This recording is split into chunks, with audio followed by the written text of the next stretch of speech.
Hello everybody, and welcome to my channel. My name's Alan. I'm a personal trainer, fitness coach, and now a qualified life coach. And I'm here to bring to you my advice on training, nutrition, and life in general. You know, we all have our own struggles through each day, if you like, but you know, if I can offer my advice and experience, then I'm happy to help. So I'm 51 years old. I've been training for all my life, really. I started when watching Rocky movies when I was like, must have been about 10 or 11 years old. I remember buying some weights from Argos and lifting in my bedroom, just doing the curls, barbell curls, bicep curls with the dumbbells, and you know, not really knowing what I was doing, but watching the stars on television, of course, Arnold, and trying to copy, trying to be like them. Was that the right thing to do? Definitely was at the time. Arnold, as you know, has changed the face of bodybuilding and really put it on the map in the 70s when he did the Pumping Iron video. But you know, my goal is to help as many men as possible over the age of 40, because this is really where things can take its toll. I mean, suicide is the highest, the biggest killer of men age 40 to 50, I believe. It's really increased even more since you know, the COVID lockdowns, which created so much stress, anxiety and depression, and people lost their jobs, lost their incomes, and essentially divorce shot up, and alcohol consummation went through the roof. It's funny how you could get McDonald's delivered super cheap, and the alcohol was still available, but you couldn't go and play in the park with your children. You know, that's how crazy the whole thing was, in my opinion. But anyway, that's another story for a podcast. But this is just a solo episode to talk about. We're going to do a little series of 3 reasons, because I want to start with the 3 reasons that you can't keep weight off and add muscle when you try to. Now, number 1, you don't know what to eat. You don't know how much to eat and how often to eat. And simply, if you start, you don't have to go vegan, you don't have to go keto, you don't have to, but you do need to learn how to track what you're eating. So there's many apps. You know, you can download an app, you can learn how to weigh your food. You don't have to be mega accurate when you're starting, but you do have to have an idea. You want to start with aiming for a gram of protein per pound of your ideal body weight. So if you weigh, you know, whether you're in kilos or pounds, if you're 100 kilos, which is 220 pounds, but you are 20% body fat, that means you're carrying 20 kilos of fat, which is 44 pounds. So that would be 156 grams of protein per day. Now, if you divide that by how many times you're going to eat, most people can eat 3 times a day. Ideally, I like 4, but let's say you eat 3 times a day, and you could manage to eat 40 grams of protein per meal, which is equivalent of probably 2 chicken breasts. Again, once you weigh that out, put it into your app.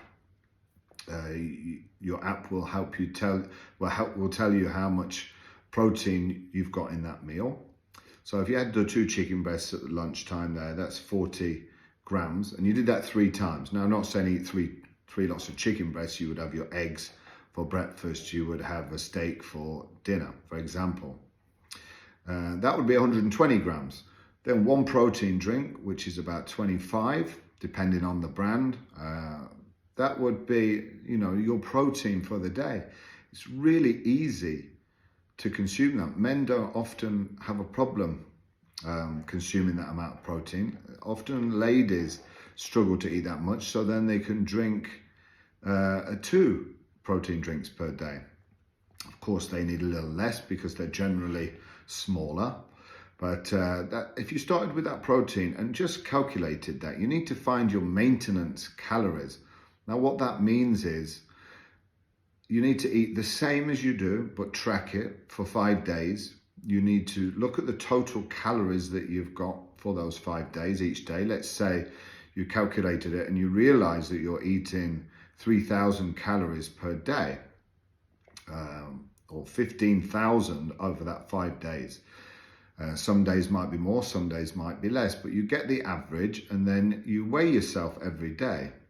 If you are not gaining weight at that, doing the same number of activities that you normally do, then there's your maintenance calories.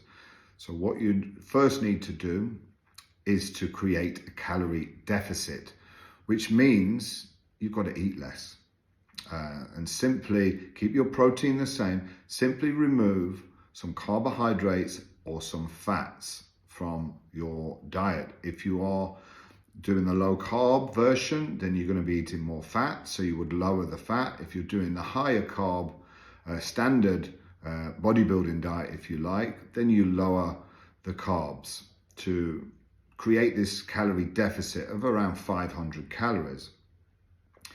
You do that for the next week, weighing yourself, and you should see some weight loss. Now, if you're starting this and you do low carb, you will see huge weight loss. This is water, so don't be fooled that all that has come off and it's fat. There is really no weight loss benefit of high carb or low carb, as in how much fat you will lose at what speed. It's pretty much the same. There is benefits to going keto. Some people prefer that sort of food, which is more men tend to like that because there's a lot of eggs, there's a lot of steak and cheese, etc. But there is, it's about the same as in the calories that you will lose per, that it will control hunger that little bit more. I personally find that. Some people, it doesn't. But if you are very, very obese, then you're going to have to probably hire a coach and get a little bit more accurate with it, because there is other factors that come into play with hormones, with insulin resistance, which can stop you on your weight loss journey. But that's the basics. You've got to eat in a calorie deficit and maintain that deficit. And you've got to move more. The best fat burner is to just walk. You don't need to be at a gym. You don't need to, you don't actually need to lift any weights to lose weight. You need to lift weights to build muscle or to maintain your muscle. But actually fat burning, walking is the best, because you can do it. As long as you've got the time, you make the time, you can do it all day long. After every time you eat, go for a 15-minute walk away from the house and 15 minutes back. 3 times a day, there's an hour and a half walking. You will easily get 10,000 steps, which if you weighed 100 kilos, your average man's going to be around 500-600 calories. There's your calorie deficit. You may not even need to eat any less. You just need to move more. So that's number 1. Number 2, you're not building any muscle because you don't know what to do in the gym. There's so many different styles and techniques. From high volume has been a massive influence over the last 10 years, which I've never really equated to the high volume way of training. I just don't like that, because I like to be in and out of the gym. I'm a certified Dorian Yates high intensity trainer, which that is all based on Mike Mentzer's methods and essentially Arthur Jones, who developed this technique. And this is really intense training, which it's not for everybody. I really enjoy that sort of training because you just feel like you're pushing your body to the limit. And there's very good methods of this. And Dorian Yates, of course, won 6 Mr. Olympia titles using this method, only 4 times a week for 45 minutes per session. So most guys have got time to do this. You need to learn how to do it properly. Learning how to move weight is the most important thing so you don't get injured. Your form has to be spot on, especially when you're starting, because when you're pushing to failure, and that means that it's momentary muscular failure. So you are pushing that weight so you can't do another concentric rep. You literally cannot do it if your life depended on it. That is muscle failure. It's not form failure, it's not cardiovascular failure, it's your muscle failing. That's what you want to do. In my opinion, that's the best form of training. And the third reason that you can't lose weight and keep it off is generally fatigue, lack of motivation. And this can come down to, as we get older, over 40, is our hormones. Our testosterone is in the toilet compared to what our grandparents was at age 50 or 60. They had like 2 or 3 or 4 times the testosterone that we have today. This is a lot of reasons for that. From estrogens that are in plastic bottles, water, different microwave meals that people are eating with vegetable oil in. Our grandparents never ate vegetable oil. I remember my granddad would eat slabs of butter with bread, so it wasn't against the carbs, but of course everything was organic without them knowing. It just wasn't sprayed in all the crap that is sprayed on. You know, I believe that the governments or the food industry is trying to keep us sick just a little bit so that we keep eating their food. It's addictive, so you keep wanting more of it. And they're all linked to the pharmacy companies. So if you become diabetic, then you take their medicine and stay in this vicious circle. So your hormones is super important to check. So get your blood tested at the start of your journey. Find out what your levels are when you start. There's no point doing it in 6 months' time when you've lost some weight and feel better, because we need to have a base of what your levels are now. Get them tested, and luckily now, especially in England, there's some great companies privately that you can go to that will monitor you, prescribe you the correct dose, the correct medication for you, and it literally can be a lifesaver for a lot of men. The difference is night and day for you mentally, and that is the most important thing.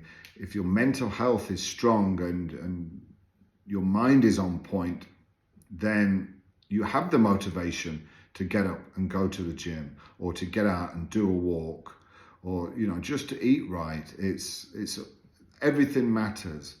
So they're the 3 reasons that you're in this sort of shape, but you've got to sort it out, because I find myself when I was 40, in my 20s, I could eat pretty much anything that I liked. I was always into protein, but you could literally, really abuse your body and you get away with it.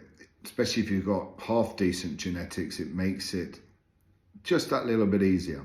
But when in your 30s take over, each year it gets worse and worse. By the time I was 40, my physique had almost gone. My energy had gone. I was in that stage as well. I was drinking a lot. You'll find out more about this story. as we progress. But yeah, I would binge on alcohol. Now, you know, I'm not saying you shouldn't drink alcohol at all.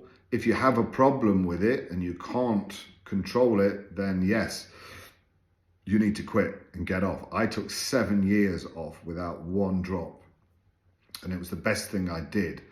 Now I can have a glass of wine, and you know, there is many. I listened to a podcast this morning and they talked about the benefits of one glass of wine per day. That didn't seem to be a bad thing at all. But again, we'll talk about that as we go further, deeper into these conversations. But, you know, one glass of wine per day is 7 per week, is much better for you than 7 on a Saturday, if that makes sense. It's like if you was doing a little 3-mile jog every day compared to running 21 miles on a Saturday. Your body's going to take such a beating from that it's actually not beneficial to do that for most people. Same as drinking 7 glasses of wine in one sitting. Just break it down and have 1 per day, or try and have 1 every other day. But that is you don't want to be getting drunk. It's like being in the sun. A bit of sunshine is fantastic for you, but you don't want to get burnt.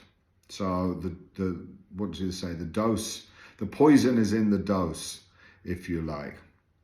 But okay, guys. So hope this helps, and I'm going to continue this with the 3 reasons that we're in this sort of problems, if you like. And if I can help, then give me a thumbs up and give me a follow.